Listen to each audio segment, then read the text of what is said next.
Allah the Almighty, Allahu Allah, protect me and guide me, Allahu Allah, oh, to your love and mercy. Allahu Allah, Ya Allah, don't deprive me Allahu Allah, from beholding your beauty. Allahu Allah, Oh, my Lord, accept this plea. Allahu Allah, Hasbi Rabbi Jallallah, Allahu Allah, Ma fi qalbi ghayrullah, Allahu Allah.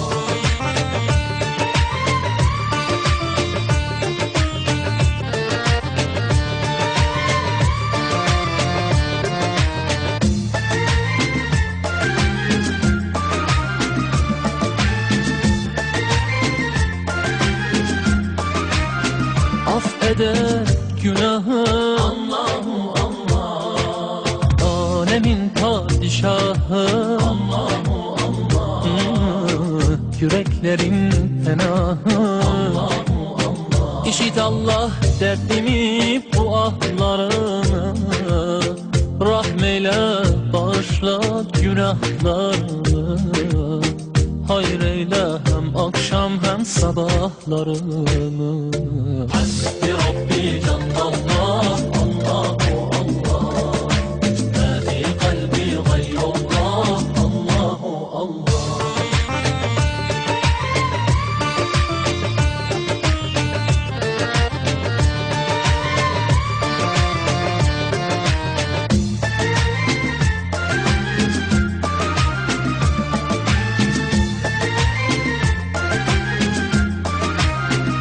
वो तन्हा कौन है, Allahu Allah, बादशाह वो कौन है, Allahu Allah, ओ मेहरबा वो कौन है, Allahu Allah, क्या ऊंची शान है, Allahu Allah, उसकी सब निशान है, Allahu Allah, सब दिलों की जान है।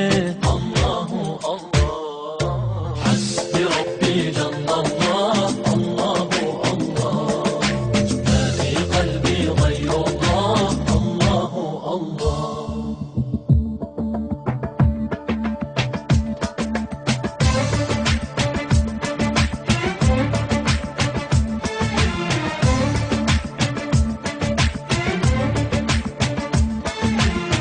يا رب العالمين، Allahu Allah, صل على طه الأمين، Allahu Allah, في كل وقت وحين، Allahu Allah, املأ قلبي باليقين، Allahu Allah, ثبتني على هذا الدين، Allahu Allah, واغفر لي والمسلمين. Allahu Allah, Hasbi Rabbi Jallallah, Allahu Allah, Ma fi qalbi ghayrullah, Allahu Allah, Ala al-hadi sallallahu, Allahu Allah, La ilaha illallah, Allahu Allah.